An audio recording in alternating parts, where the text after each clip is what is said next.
Hey guys, so so this video is gonna be just like off the cuff, as I usually say. Like, this is not scripted because I haven't done it yet, but I have to edit this video for The Pit, which is a medical show if you've never seen it. But we're gonna be talking about Gary. All right, and not Gary from SpongeBob. We're gonna be talking about Gary, Indiana, the bear special episode that was just released. So basically, I guess what I want to sort of discuss today is what this special episode added to the show, or maybe not what it added to the show, but what it revealed about two very vital characters. So I think I'll start off with Richie, or maybe let me talk about their dynamic. Okay, so from oh crap, there's like a plane. Anyways, okay. Oh my god. Okay, sorry, I'm tweaking. So from what we've seen in the show, like the main I don't have the words, not streamline, but like the parallel timeline, whatever.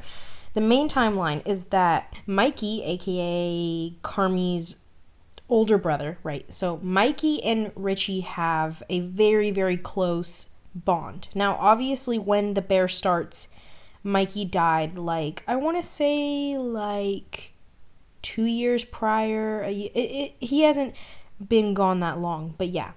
So Mikey and Richie, I believe, are maybe even childhood best friends, but basically they're family friends, they're best friends, they're brothers. They're very, very close. They're so close, in fact, that Richie becomes a family friend of their Berzotto, so much so that he's basically their cousin, right? What we know about their relationship is that, they're very close. Richie tells, I think, Carmi at one point that, like, he wishes that he could have done more because, spoiler alert, Mikey does, commit, right? He does pull a Anthony Bourdain, right? And so what we can sort of put together is that, Mikey was the kind of person, and I think I talked about this in my Carmi mental health video, and I sort of was psychoanalyzing his whole family. But Mikey's very charismatic, he has a great energy. He's one of those people in your town or in your city or in your small, community that everybody loves. They're just very magnetic, funny. Everyone wants to be around them. They brighten up a room, etc., etc. But he has two different sides to himself. And, no one really... Okay, from Seven Fishes, we know that he has anger issues. He can be very sort of erratic at times, but that's also, here's the thing about that, that never seemed like a trait that was selective, or not selective, but that was specifically Mikey's issue. What we saw in Seven Fishes, which if you haven't seen that episode, I hope if you're watching this you've seen the whole show, but Seven Fishes is in, like, I want to say season 2 or season 3 maybe, and it's this, I don't remember the season, I'm sorry. But anyways, it's this episode where it's basically the whole episode is a flashback of Carmi at Christmas dinner or something like that. Maybe it's Thanksgiving, I can't remember. And it's his whole family, and it's really, really crazy. And I believe that Mikey drives a car, or is it his mom that does? Might be his mom. His mom drives a car through the house. Wait a minute. I'm Googling this. Does Carmen's mom drive a car through the house?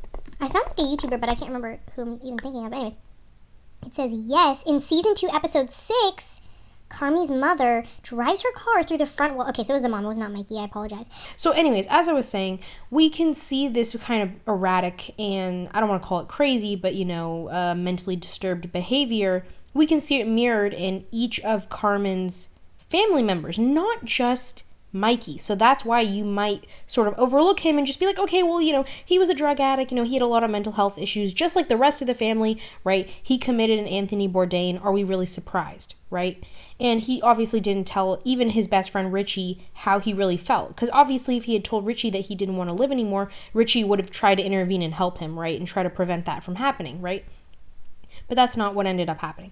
So what Gary gives is really important. Now, it is sort of slow, but I don't mind it. It's not even really slow. It's just very, feels like real life. You know what I mean? Real life is not always super duper interesting and, feels like a movie, right? Real life can be boring at times. So what I did appreciate about the episode is that it wasn't so slow and boring like we saw in season 3, but it was just paced well enough, and the vibes and the energy was just muted enough to the point where it just felt like I was just watching people live. So I thought it was great. It was also written, I believe, by, I can't say that man's name. I'm not even going to attempt to say the name, but by John Bernthal and the other dude. I'm not going to try to say his name. But, Isn't his name Ebon, or am I making stuff up? Because it's really a strange name. Yes, that's literally his name. Okay, anyways, as I was saying, let's get into sort of what we learned about Mikey, and then I'll talk about Richie a little bit. But basically... I'm sorry. This is why I do scripts, because I just end up saying some bullshit like, basically. Anyways, so we learned that from this episode that... I'm sorry, I'm heavy tweaking. We learned that Mikey is special. Okay, and not in an autism type way. Okay, what I have concluded, and I talked about this on my second channel, The Thought Bunny, where I'm on camera and everything. But I basically realized maybe Mikey is bipolar. I'm not kidding, because he's on the floor, and he's on the bathroom floor, and he's talking to this woman that they met in the bar in Gary, and he's basically having this like weird emotional moment with her, and she's just along for the ride. She's just talking to this stranger, right? And he tells her, you know, for a little bit of a time, like, I'll be like, you know, so happy and all this stuff, and I'm talking to everyone, which is the reason why people love Mikey, right? And then he says right after, he's like, oh, but then I'll just like go into this like, you know, he didn't say it, I don't think in these words, but basically he was trying to say, like, he goes into a depression and, like, he just can't do anything and he's just not feeling it. And I was like, you know, he described it very kind of vague because he didn't even understand what was happening to him. But from what I could pick out, he was trying to tell this woman that he's manic depressive. He's very manic, which is when everyone loves him. Because if you've seen, now I don't know enough about bipolar disorder, and obviously there's different types. There's like bipolar 1 and 2 or something like that. But anyways, I don't know. I don't have enough research on it to really be able to tell you straight, like, if he probably definitely had it. But if you've seen the episode of, I can't remember what it's called, but it's this like romance anthology series, and Anne Hathaway, why did I say it like that? Anne Hathaway is in an episode, and she plays a bipolar woman, and when she's manic, she is magnetic. Like, she is just on top of the world, like, incredible, like a cartoon character, right? And so from what I'm picking up is that, you know, maybe Mikey was bipolar, and maybe the mom is too. I'm sorry, but she's crazy. She could be bipolar too. They're both unmedicated. They're both undiagnosed. I'm not joking. What if Mikey and, you know, Mama Berzotto, aka Jamie Lee Curtis. I told you guys her name started with a J. Anyways, as I was saying. Anyway, so that's my first theory, is that he's bipolar. But the main thing I want to talk about is him in relation to Richie and their dynamic and everything. Mikey, we saw in Seven Fishes or whatever it's called, we saw that he can be a very messed up grown-ass man. We can see that he has emotional issues, he has anger issues. He is not the kind of person you would ever want to be in a relationship, like romantic-wise. He could not be someone's husband. He clearly is not really that dependable. There's a lot going on there, right? I don't think I ever explored this in the Carmi mental health video, but Carmi has mental health issues, but he's an avoidant. He will not communicate. He will close in on himself, right? He will secretly be really, really depressed and all of this stuff. He's the type of person where, like, if something was going on with him, it's like you would know, but also you wouldn't really understand the full scope of it. That's why, like, really the only person that knows how bad his anxiety is, like, you know, his sister, because she's, like, around him. Anyways, Carmi is an avoidant, and Mikey is, like, the opposite. He is very confrontational to a fault, where he just starts to say crazy stuff, which I'll get into later. The ending of the episode was just so sad. Also, the episode ends with, what is his name? With Richie getting in a car crash. I don't even understand what that was in relation to, so I'm gonna have to Google that, but let me Google Gary. Oh, I wrote fairy. My bad. Gary. Jeez. I mean, I'm typing with one hand. Can you fault me? Gary episode The Bear. Explain. Ending explain. Yeah, I'm not understanding. Let me just figure this out first and then I'll continue. Yeah, why is he in a... Wait, present day Richie car crash? No! Are you serious? I thought this was maybe like... I didn't realize this was like present day. You're lying to me. You're lying to me. You're lying to me. No way in hell he actually gets in a car crash. And he missed the birth of his daughter. Well, we knew that. Okay, I'm sorry. I'm getting distracted. I deeply apologize. But as I was trying to say, basically, Mikey is super duper, I'm trying to find the right words, not just rude and cruel, but he is... really what I want to say is he's verbally abusive to Richie for no reason. As soon as Mikey picks him up from Richie's house, he's immediately just being a mean person. He is immediately being nasty, having an attitude, saying crazy stuff. He's telling him he doesn't want to listen to Richie's music tape, and then after he verbally abuses Richie in front of an entire bar full of people at the end of the episode, when they get back in the car, then Mikey puts the tape back in, and then he wants to listen to Richie's music. Or not the tape, but the CD. You get the point. Do you understand like how manipulative that is? It just feels like a very like narcissistic traits. A common thing among narcissists is they will basically like act really crazy and get all mad at you and just be horrible pieces of shit. And then after like, you know, I don't know. And then after like they'll start like being really, really nice to you to like sort of like counteract the nastiness before and almost try to like erase what just happened. I don't know if that makes any sense. It's just like, I don't know. There's a lot of things going on, you know, bipolar, ? Narcissist, ? You know, piece of shit, yes. I don't know. So now it just feels like Richie is in this like domestic abuse type relationship with his best friend. It's like there's some freaky stuff going on. Like, why are you doing this? You're both grown-ass men, right? Why are you doing this to yourself? Why is Richie not more adamant about the way in which Mikey should be treating him? He is not cementing to Mikey, like, you can't speak to me like this. You know, I know that he was drunk and he was very emotional, but basically at the end of the episode, Mikey starts going off and he's like, oh, this guy, it's such an uncomfortably long monologue. And he's like, oh, look at this guy. Because remember, they're in a bar full of people that they just befriended. And Mikey's like, this guy, like, he's such a, you know, piece of shit. Like, he doesn't finish things. Or that's not what he said, but he was like, you know, he's going to be such a shit dad. It's like, why would you say that to him? His wife is about to give birth. And also, I don't understand. Nothing that was happening in the episode made any sense. From what I was told, their uncle, or not their uncle, you know who I'm talking about. The dude who invested in the Bear restaurant in the present day. That dude. I can't remember his name, but he sends them on a mission, quote unquote mission, or a trip to Gary, Indiana to deliver a package. Now, you'd assume if he's having them hand deliver a package that there's some very sensitive stuff in there, or drugs. There's not. There's literal, like, pieces for some type of thing. I don't know. I don't even know what it was. They're just like parts. And it's like, okay, well, you could have like UPS that to that person. Like, what is going on? First of all, that's crazy. Second of all, if your wife is this pregnant and she could end up, because sometimes you end up going into labor way before your due date. So if your wife is this pregnant, why would you I know he was going to be back before 5 o'clock, but knowing how crazy, I guess actually Richie was kind of the one that was delaying the trip though, to be fair, because he told Mikey to go in the bar. But anyways, as I was saying, why would you leave your wife at this point? Like, why wouldn't you just stay home and then have Mikey deliver the package? You guys don't both have to go. I wasn't understanding, but I don't even know. I guess Richie just got in a car crash. There's just a lot going on, and it's just... Basically, like, what I learned is that...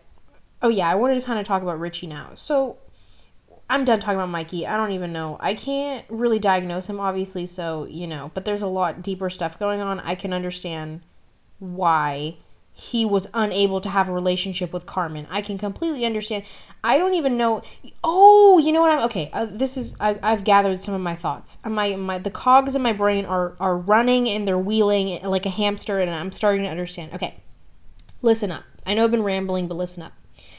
The reason why, because if you remember earlier on in The Bear, when Richie and Carmen are alone, they're talking. Carmen's like, "Oh, I was always so jealous, like, of you and my brother's relationship, like you guys were so close." And then Richie, actually maybe this was in season 4. You know what? I don't remember.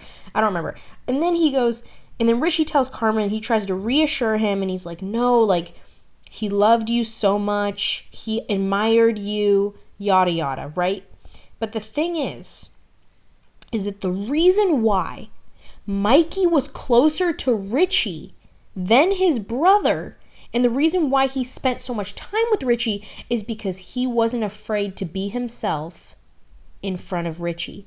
It's because he knew that no matter what he did, no matter how much, crap he talked to Richie, no matter how much he would put him down, like I said, verbally abused, verbally accosted in the Cheesecake Factory. That's the meme that kept running in my mind the whole episode. I was like, I was being verbally accosted in the Cheesecake Factory for wearing a Make America Great Again hat. That's what I was thinking. But anyways, if you get that reference, he is just, I can't think of the right words for what he was doing to Richie in this episode, but he's manipulating him a little bit, being narcissistic. Like I said, I can't think of the right words, but you know what I mean. Just putting him down, trying to put his self-esteem down, trying to knock him down, but just being a shitty person. But the reason why he could do it with Richie is because no matter what he did, no matter what he said, Richie would always forgive him. Richie would always take him back. Whereas Carmen, when it gets to a certain point, even though he's really not good at relationships, even though Carmen really doesn't know what he's doing, even though Carmen does have, I've always called it clinical because his anxiety is so severe, even though he does have all of these mental health issues and all this stuff, and he's really not that good at sorting things out and being confrontational, I still think that Carmen has a better sense of boundaries than Richie, because when his family was acting crazy and all this stuff was happening and his brother wasn't letting him in, he just went away. He chose himself. He went to Le Cordon Bleu and he went away. Okay, he flew across the country and he just left, and he did his chef thing, and it was hard and he was lonely, but he did it because what else was he gonna do? Be like Richie, stay in the same town or around a bunch of crap people who don't care about him and don't have any respect for each other, right? Richie doesn't have those boundaries. Richie does. I mean, maybe he does in the present day, but I'm just saying at this specific pinpoint, years back when they went to Gary, Indiana, Richie does not have boundaries. He does not have the self-respect to tell Mikey, what are you doing, man? Why are you treating me why are you acting like this? What is going? He's literally telling this man, he just berated this man for 10 minutes, telling him that he's going to be a terrible father and that he's probably going to abandon his kid, and then they're in the car just silent driving back. And he doesn't say anything. And to be fair, I don't think I could say anything after all of that, but I probably would have just left him there, to be completely honest. I know that wasn't even his car, but I would have got in the car and I would have said, can I drive? And then I would have just left his ass there. Because what? You did not just say that to me. I'm about to have my first child, a newborn. I'm married. Keep in mind, Mikey's not married. He doesn't have kids. What does he have except for that restaurant? So, and if my mind serves me correct, didn't he inherit that restaurant, or am I making something up?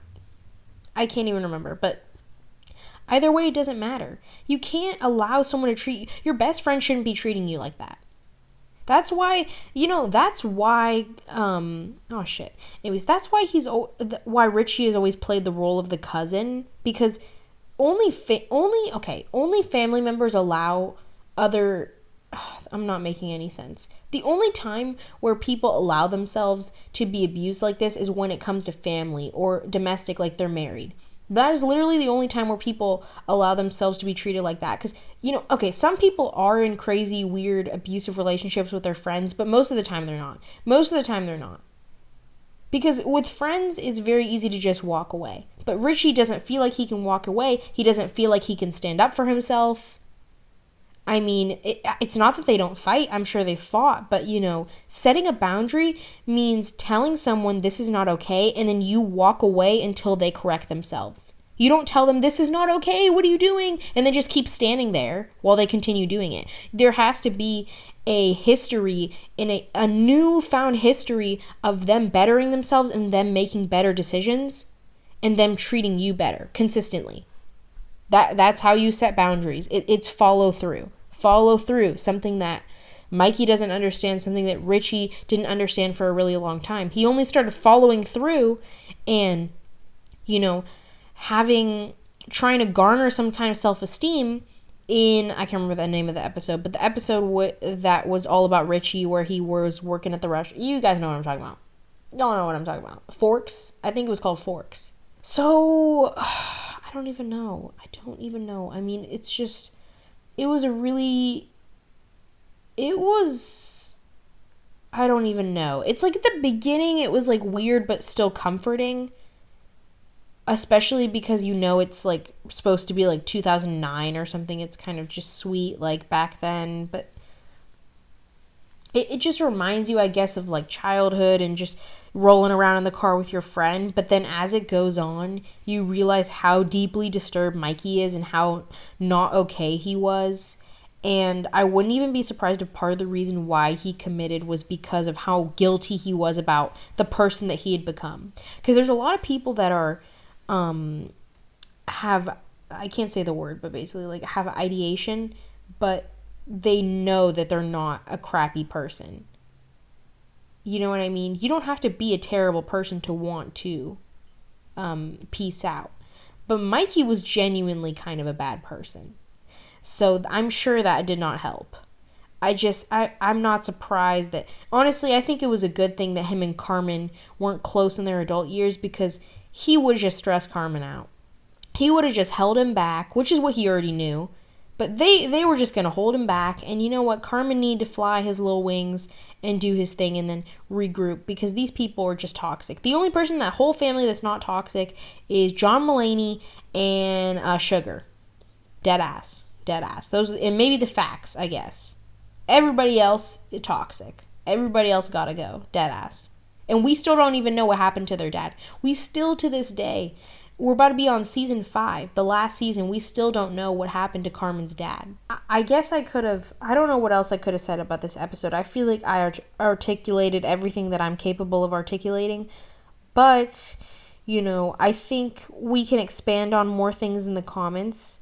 So tell me, do you agree with my bipolar theory? Do you think he was just a narcissist? Do you think like this was just a product of his childhood? Same as, I mean, Carmen and him had relatively the same childhood. I know he was the oldest, but still. So just let's have a discussion. This channel is always about discussion, about we're academics here. We are film academics. Okay, goodbye. Okay, goodbye.